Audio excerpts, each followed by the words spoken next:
Hi guys, and welcome to the channel. I thought I'd do a review on the Flywing Bell.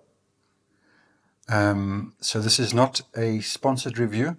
If you're expecting me to jump up and down, giggle like a girl, stand in the field and hold my radio like this while the helicopter's flying at the background, then you've come to the wrong video, because in this video you're actually going to learn something about the helicopter, what it is, who it's for, how to fly it, and all that good stuff. So if you're into those other kind of videos, I suggest you go and watch those rather. If you're here to learn something about these helicopters and see a real review, then stick around and let's learn something together. Right, so what is this helicopter? And who is it for? It's an expensive toy, let's put it that way. It's easy to fly. It's user-friendly in the sense that it comes ready to go in the box, and you could theoretically take it out of the box, charge the batteries, and go fly it and hope that everything works. But I wouldn't suggest that. I would, first of all, when you get the helicopter, I would do a pre-flight check, which I'm not going to get into here because I've already done that video. I'll put a link in the description below. You can watch that pre-flight check where we dismantle the helicopter. We go through everything. We check that all the screws are tight. I talk about battery charging. I talk about assigning the radio switches, and all of that sort of stuff. Understanding the manual, or reading the manual at least. So with the helicopter, excuse the painted blades. You get these blades. They're great. They're carbon fiber. They're balanced. You can fit them and go and fly. And how tight to make them, I've explained in the other video, so please go and watch that. It's in the video description below. So you get the blades, you get a balanced charger. This is a very simple charger. It will certainly do, but you can't check the voltage of each cell. You can't set a storage voltage, storage balance. You can't set a storage charge to store the batteries. But it certainly works. And I've used it in the past with the battery. And yeah, it works. But it's not great, but it works. Okay. So then you get a power cable, and I believe you get a plug. It's just in my other room, and that's your country-specific plug to plug it into the wall. You get your 3000 milliamp battery. I've just put A here because I have two of these, so I want to keep them separated, A and B. But it's a 3004S battery. Fits beautifully inside there. You get a little tool, of which you'll use two. In fact, the first two. You get a little bind plug, which you initially don't need because it's already all bound. But if you buy another helicopter and you want to use the same radio, you'll select a new model, bind the receiver, and off you go. Then you get the manual, which I would highly recommend reading from the first word right to the end. It goes through some important steps, how to start the helicopter, etc., etc. Also has on this page a list of flashing icons that you might experience when operating. So take a picture of this, keep it on your phone, and then you can always refer to the flashing lights. Alternatively, just put this in your bag and you've got it. Then you get a USB cable, and we will use this for two things. One, to connect the H1 to the software on your PC, and the other one, you can use it to connect to the radio and use it in a game controller. You cannot change any settings on the radio by attaching this cable to your PC. All the settings on the radio are done on the radio, and you also cannot connect this to here and expect to change settings on the Heli. You do that by connecting the H1 directly to the PC, and you change it in the software. Then of course you get your radio. Now this is quite a nice radio actually. It's got 6 model memories. You can do a lot of settings. It's got a timer, stopwatch. You've got return to home, GPS, and 3D mode. I call the 3D mode instant crash button. So please convert this 3D mode to ATI mode. I have a video explaining that and the reasoning behind that. 3D mode, if you're in GPS mode and you flick to 3D mode, the helicopter will drop like a stone and you will not save it should you have a compass error. So I highly recommend changing this to ATI mode.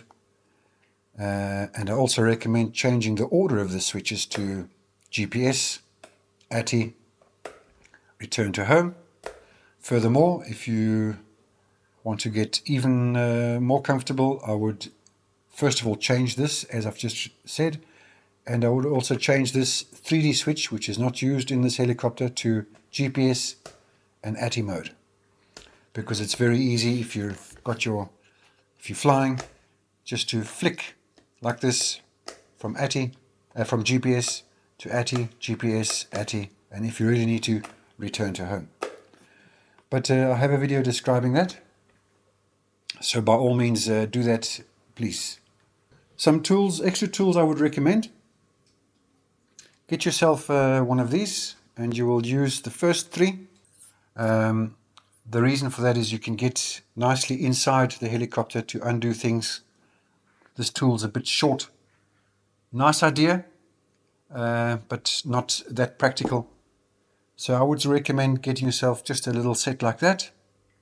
They are metric, and with that you can get everywhere and do some maintenance. So that would be handy. I would also highly recommend getting a voltage LiPo beeper. You can see I've got it in here, and you set this to 3.3 volts per cell. Don't forget at which point it will beep, and don't forget 3.6 volts is fairly conservative. You could actually go down to 3.3 volts, but that I would not recommend. 3.6 volts gives you another minute on here to bring it in for landing. 3.3 volts, you're pushing it a bit. So I would recommend 3.6 volts. Now the factory software has an auto return to home feature at 3.72 or 3.75 volts, which gives it then enough time to go up, come home and land. As a beginner, I would recommend switching that feature off. And my reasoning behind that is, as a new pilot, you're very excited, you're flying around, you're not looking where you're going, well, you're not aware of the time that's maybe passed because you're so excited flying. And before you know it, you're under a tree, you're under a gazebo, somewhere the low battery kicks in, at which point you lose control. The helicopter will rise up and probably hit that tree or your gazebo roof, and you'll have a crash. So I would recommend putting a beeper in your helicopter, setting a timer. If you really want to fly this battery flat, if that's your intention, set your timer to 18 minutes. I have tested this battery. I did the test yesterday. I flew 23 minutes. That was gentle flying. So 18 minutes. If this beeps coming for landing, you've still got at least 2 minutes to do that. Don't forget, we're not flying 300 meters away. We're flying line of sight, a radius of possibly 50 meters. 50 meters is quite a distance. So don't forget, 50 meters that way, 50 meters that way, that's 100 meters. That's more than you think. At which point you can hear this, because you're always flying past yourself or you're in the vicinity. You'll definitely hear this. So this is a recommendation. They're cheap. They're very loud. You stick it on here. You set the voltage to 3.6 volts, or you set yourself a timer. Now what I do, I set myself a timer of 8 minutes. By all means, make it 9 minutes if you want to. And then I get 2 flights out of this battery, because I fly for 8 minutes, which in real terms is actually long enough. Land, have a smoke, have something to drink, let everything cool down, fly another 8 minutes. So it'll only be 16 in total. Not forgetting this can easily handle 20 minutes, depending how you fly, of course. But just on a normal scale flying, 20 minutes easy. I flew 23.5 minutes yesterday, which actually proves just how efficient this machine is. It only weighs, in this configuration, 1200 grams. You can get some smaller batteries. I've got one over there, 2200.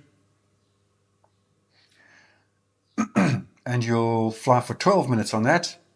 So again, an easy 8-9 minutes, and not stressing the battery. Also with the LiPo alarm. So on the 2200s, which just fit in here, they only just fit. It fits in there nicely. It's 100 grams lighter than the 3000, which means your helicopter will now weigh 1100 grams. Be nice and agile, and you'll still get your 8 minutes, 9 minutes, 10 minutes out of one of these. So this is a cheap alternative. They're not expensive. If you can't get hold of these are nice because it's one battery and you can fly twice. These are a cheap alternative. So that's a possibility that you can consider. So we've spoken about what's included. Let's talk about who is this heli for, what it's made of, and what it's all about. So the Bell, as well as the UH-1 and the new BO-105, I believe it is, the yellow one, they all have fiberglass bodies. Very nice. Look, they're not meant to be hyper-realistic. They are a semi-scale helicopter. In the air, they look absolutely stunning. And in the air, you can't see the very minor imperfections of the lack of, let's call them the lack of details, not imperfections. In the air, when you're flying, you can't see that anyway. They look fantastic in the air. They fly an absolute dream. They are made of fiberglass. Very nice. Painted in a gloss. In the case of the Bell, a metallic grey, and then a white, red, and black. The blades, as I say, are grey standard. These are the standard blades. You can paint them if you want to. Just use aerosol from the hardware. I haven't balanced these. I have flown them. I haven't balanced those. They fly perfectly. You can balance them if you want to, but it's not required. So who's this helicopter for? I would say if you're new to helicopters, you've never flown, then I would highly recommend that you have someone with you on your very first 1 or 2 flights that has some experience. Although they are easy to fly, and they are marketed as easy to fly, some reviewers have said that they are a beginner's helicopter. Now, I would not agree with that. Beginner's helicopter is one that's this size, which has a infrared position hold, costs a third of the price of this. I would say that is a beginner's helicopter. This is a more advanced helicopter. At this sort of size, when these blades are spinning, they can do some damage. So if your pet is around and your dog or your cat attacks this when it's spooling up, you're going to have a vet bill, I can guarantee you that. Also, if you look on the Flywing website, under the recommendations, please read that. That's not something to be just ignored. Please read all that. It says not to fly around pets, indoors, etc., etc. So please read that and take heed of those cautionary notes, because this is beyond a beginner's helicopter. It's more advanced. So whoever's telling you that this is a beginner's helicopter, I don't agree with that. It's user-friendly, absolutely, but it's not a beginner's helicopter. If this is your very first helicopter, then I would highly recommend flying with someone that has some experience and, more importantly, flies the same mode as you do. Mode 2, 1, or 3. You can change that in the radio. I'm not going to get into that. So once you're set up, you've done your pre-flight checks, and you're at the field with a friend that knows how to fly, let him at least take it off the very first time, just to make sure everything's good, and then by all means go and fly. I have a video. I will also link some parts of it in this video on your very first takeoff, what to look out for. So yeah, there we go. So it's made of fiberglass. It has the H1 scale unit inside, which does not have this 3D switch action available. So if anyone says it's 3D capable, it is 3D capable, because from the factory there's a 3D switch here which puts it into a 3D mode, and that just means it's got no altitude hold, and it's got no GPS hold. It's completely manual in that sense. So if you flick from GPS here to 3D, the helicopter will just drop instantaneously. I call this the instant crash button. And that's why I recommend changing this to ATI mode as soon as possible, because if you flick from GPS to ATI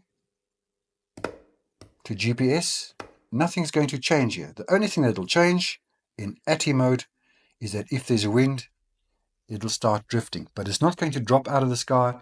It's not going to rocket up.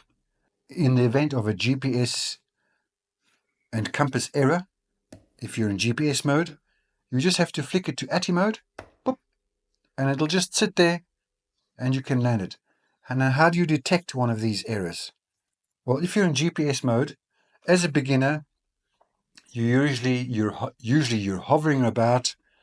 You're not flying. You can be flying, and these errors usually occur when you're hovering, not so much when you're flying.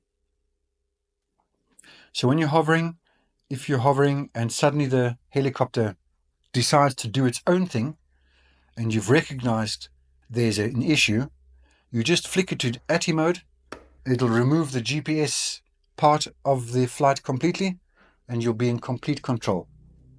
So you can land it and do whatever you need. And then I would recalibrate the compass. So that's why I suggest the ATI mode, not this factory 3D mode. But this is all beginner stuff that beginners will need. More experienced pilots usually fly in ATI mode. I myself, I'll get to the field. I'll check the GPS is on. I'll rotate the heli. I'll put a video of that up, how that works and why we do that. Then I'll flick it to ATTI mode here, and I'll fly. But now I've been flying this, and I've got other helicopters, so on these helicopters I must have over 1,000 hours. So I don't need the GPS anymore. I only use the GPS as an emergency, and I will put a video in this, a little clip of that procedure where I was flying. It was suddenly too far away. Even if I could see it, I wouldn't know what orientation it's in. I would have no idea. So even if I could see it and I flew forward, I wouldn't be able to tell. Is it flying forward? Is it flying away? What's it doing? So in that case, I flicked it to GPS mode just to stop the helicopter. Still couldn't see it. And then I flicked return to home. And it worked absolutely flawlessly. But that's because I had a solid GPS lock. I did my rotation at the beginning, so it knew exactly where home was, and it came home. And at this point, when I could see it, I switched that off back to ATTI mode, and I carried on flying.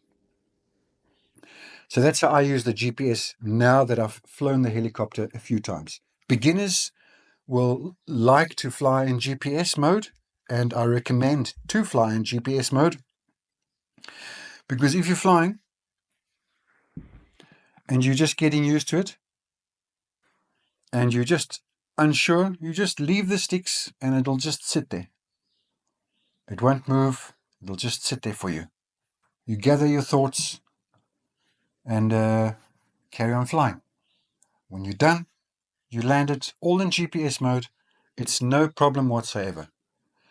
The compass errors usually occur in built-up areas, so don't be flying this in your backyard, please, in a built-up area, because the Wi-Fi and this and that might interfere, especially anything magnetic, steel cables, posts, a grid under your concrete slab, for instance, will all interfere with this GPS signal, and you might get a compass error, and the helicopter will suddenly veer off into some random direction.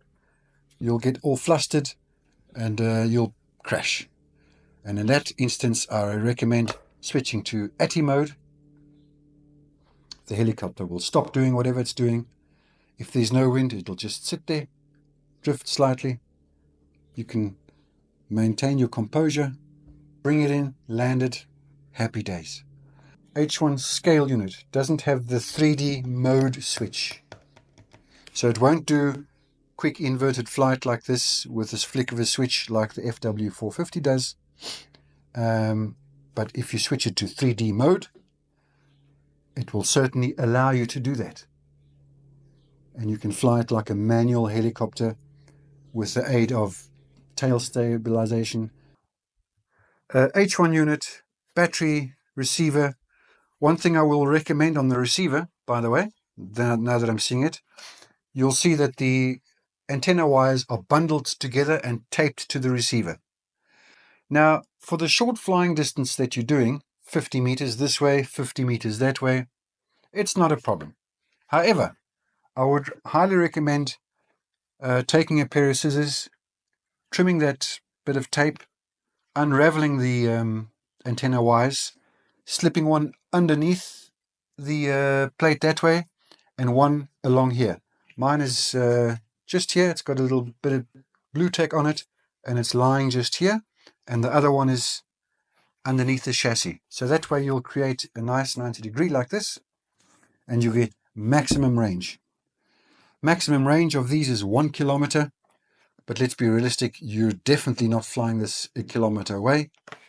When I lost mine at probably 120 meters, I just couldn't see it anymore, and that was 120 meters away. So 1 kilometer, not going to happen. If you don't want to unravel the antenna wires, then you should be good to 60, 70 meters. But I believe with the wires so bundled together, your range will be diminished. So at least snip those, don't cut the antenna wire off, please. Just snip that tape that's around there and put one here and one there, and you're good to go. You're going to do a pre-flight check. I highly recommend doing that, and please watch the video below. It's a complete pre-flight check video, which I would highly recommend doing. Okay, so who is this helicopter for? It is for beginners. It is for a beginner, but only with the caveat that you have a experienced pilot with you who will then take it up for you and show you the ropes. But is it a true beginner's helicopter? No. It's a easy to fly helicopter. I don't know where to put it. Is it for an experienced pilot that's flying 3D and wants big scale helicopters? Also wouldn't say it's for those people. So it's an easy entry into RC flying. If you're a complete beginner, it's a bit risky, even in GPS mode, because there's so much going on. You've never flown a helicopter before. So if something goes wrong, you wouldn't know what to press and how to save it. So in that sense, I wouldn't say it's a beginner's helicopter. It's easy to fly for beginners, that I will admit, because if you have someone that knows how to fly and they take the helicopter off for you in GPS mode and they hand you the radio, then it literally is like flying a drone. Forward is forward, let go, it stops. Backwards, let go, it stops. Sideways, rotation, up and down. But at any moment in GPS mode, you can just let go and the helicopter will just sit there. So in that sense, it's easy to fly. It's like flying a drone. And if you read the instructions on the Flywing site, I think they say that, well, they don't say it's not a beginner's helicopter, but if you read between the lines, it's for experienced pilots or pilots that have some experience. So that tells me it's not for beginners. It's easy to fly, absolutely, 100%. So that it definitely is. So that's where I would put it. It's a nice helicopter to start with helicopters, assuming that you have someone there that can help you on your first, second, and third flights. Once you've got those behind your belt and you're confident in taking off and doing some mild maneuvers and doing the pre-flight check, and when you've got your GPS mode, that rotation, very important, because if you rotate it, so you can either move it around or just spin it. If the LED starts flashing orange, then you need to recalibrate the system at the field. And I recommend taking I've got one in my box over there. It's a small little laptop, runs Windows 10. You connect it up, hit calibrate, do your calibration dance, and then you're good to go. So it's very easy to fly. It's very enjoyable to fly, especially in ATI mode, which I have over here, because it keeps the altitude. And for me, that is just easy flying. You're just flying scale, you let go, and in attitude mode, it'll still hold altitude, but just won't hold position. So if you're on a very windy day, which they also recommend not to do, I've done it just to check. It's a handful, bouncing up and down, but surely it does hold position. Even if you flick it to GPS mode, it'll hold. It might be sitting sideways, trying to hold position, buffeting around, but it's not an enjoyable experience. So I would highly recommend finding a nice day, little bit of a breeze, absolutely perfect. In my other video of the pre-flight, we go through some software settings. Standard, there are 3 settings: easy, middle, or standard, and sport. So from the factory comes in standard mode, which limits the speed in GPS mode to something, whatever it is, 40 kilometers an hour or whatever, I can't remember. So it's a very gentle flying, non-aggressive helicopter. once you're beyond the 10th, 20th, 30th battery, by all means flick it to sport, change it to sport mode, leave all the settings initially. You'll see it's a bit more agile, it can do more speed, and then you build up your confidence that way. I've done so many setting changes on my particular version. I've set the agility to 0 from 50, and 0 is extremely agile. I've changed the altitude hold parameters. I've changed the exponential on the swash plate. I've changed the tail gain. I've changed literally everything because I want to tailor it to myself in ATTI mode. I'm not flying 3D.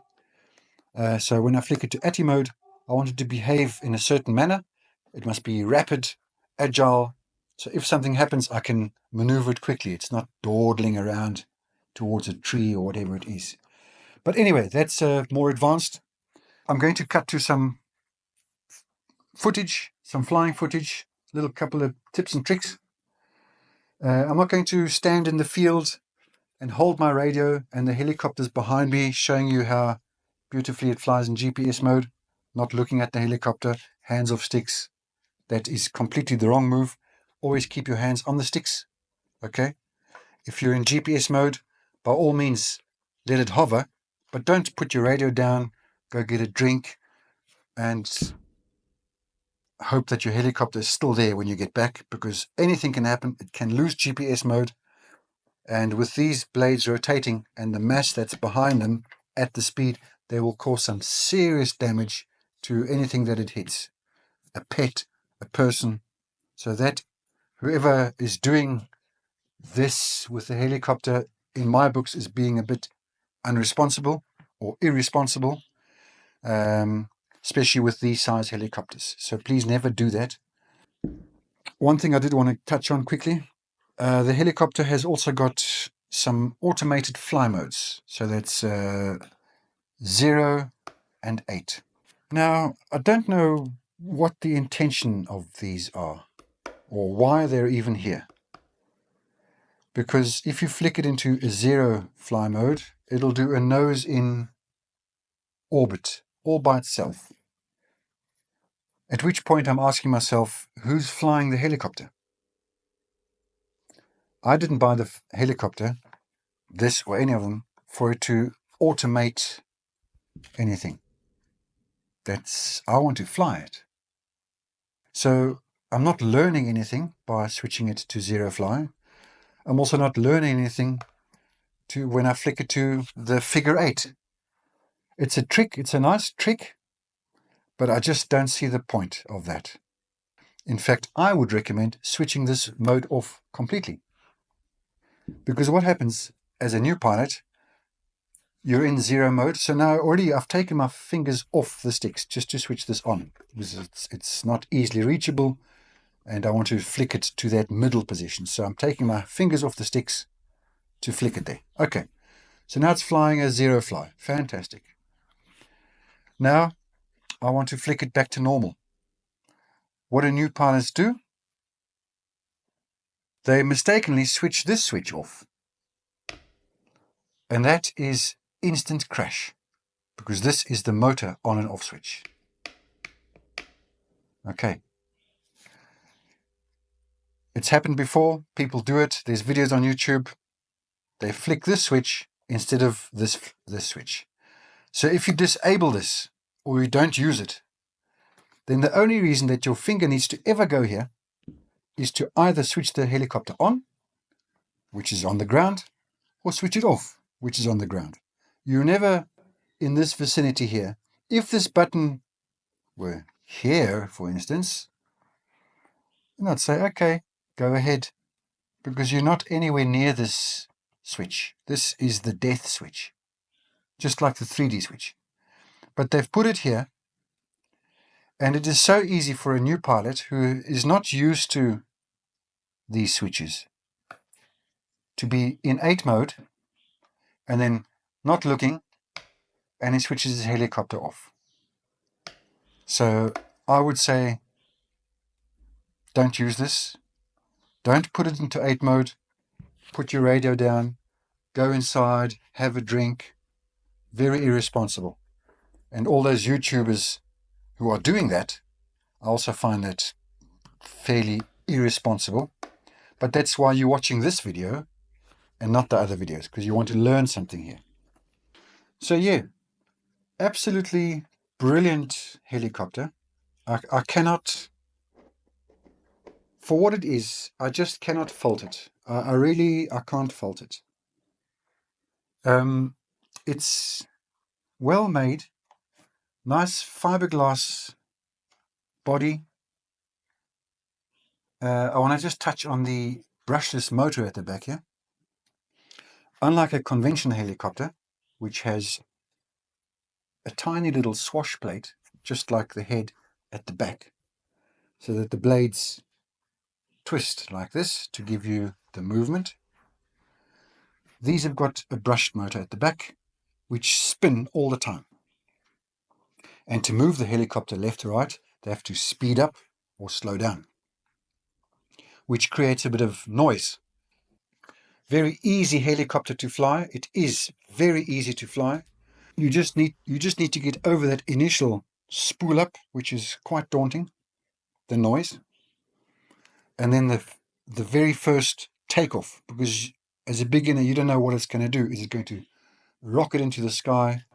What is it doing? So that is the reason I say get an experienced heli pilot just to launch it once or twice, just so you can see what it does, you know. And then with the next time you do it, you know what to expect. So that would be handy. Not required. If you're brave, then you can go to the field. You've done your pre-flight checks. Everything's good. Take off, whoop, and there it sits. So I hope you've enjoyed this review. It was not full of bells and whistles, giggling, laughing, screaming and shouting. It was down to earth with all the information that you probably need. So I would say let's cut to some flight videos. I'm not going to demonstrate the 0 and the 8 fly for the reasons that I've mentioned before. I will demonstrate the return to home, which I think is a vital and important, handy tool to have, because I have used it once and it definitely saved my helicopter. Please consider subscribing if you like this sort of stuff. I try and everything that I learn, I try and share that information as quickly as possible on my YouTube channel. So if I've done a modification or something that benefits the helicopter, then I will demonstrate that, make a video and bomb it onto YouTube. If I've made a handy little thing that didn't take too much time to make and I find it useful, I'll share the files, no problem. It's all good.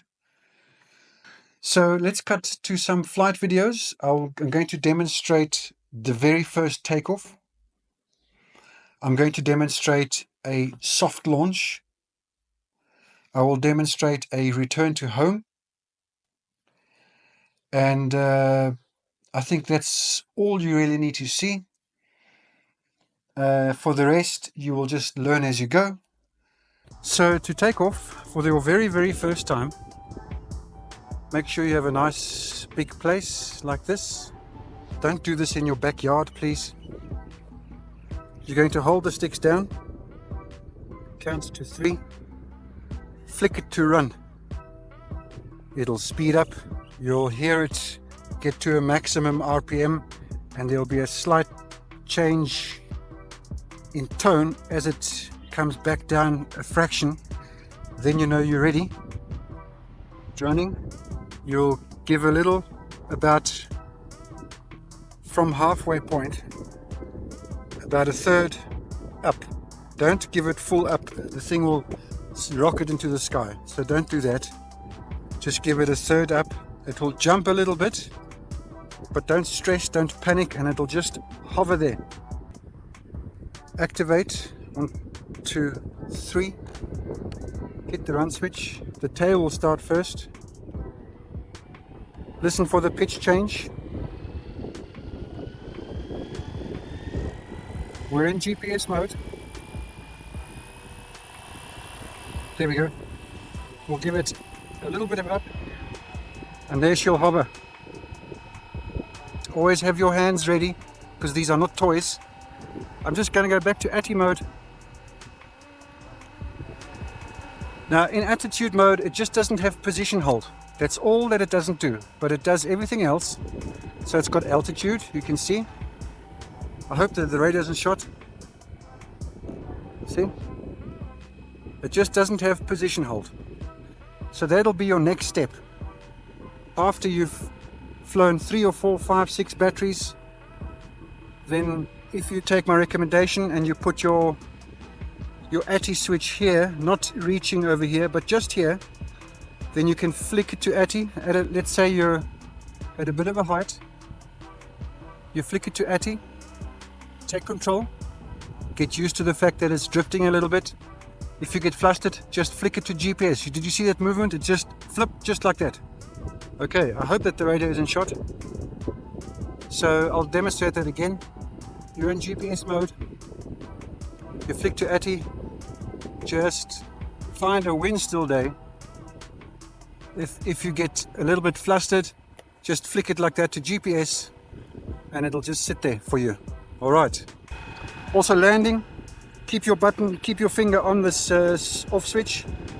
Okay. And just as you hit the ground, you flick it, you kill the motor. Just like that. And there we go.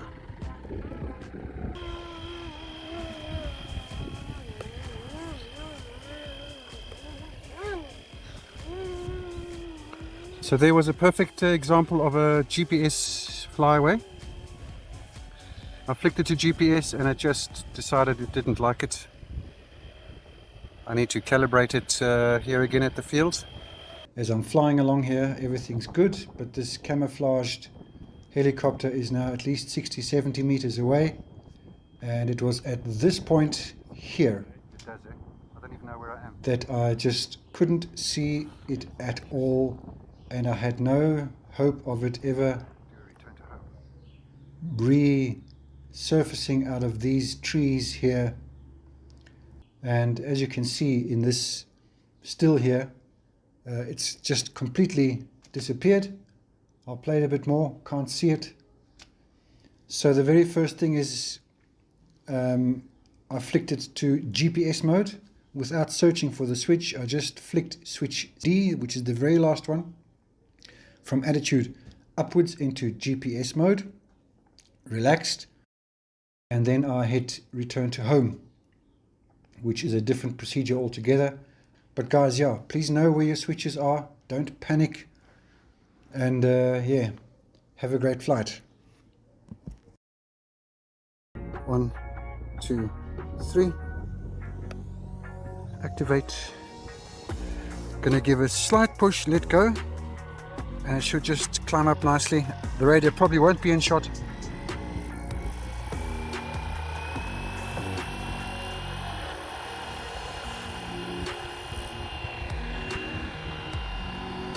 Here we go.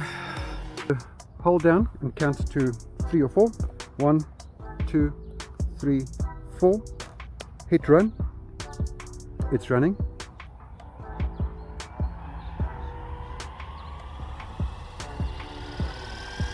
I'm not going to go flying, I just want to show the takeoff. We're up to speed.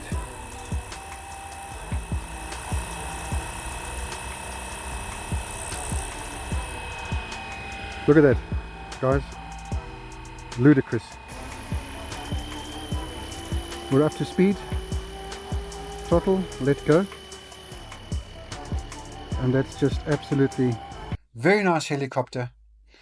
Oh, by the way, I'll be doing quite a few of these, so if anybody feels generous enough to sponsor me some backdrop stuff, that would be very nice. If it's a manufacturer, happy to put your logo up here, Flywing, no problem. But guys, thanks for watching, and we'll see you soon.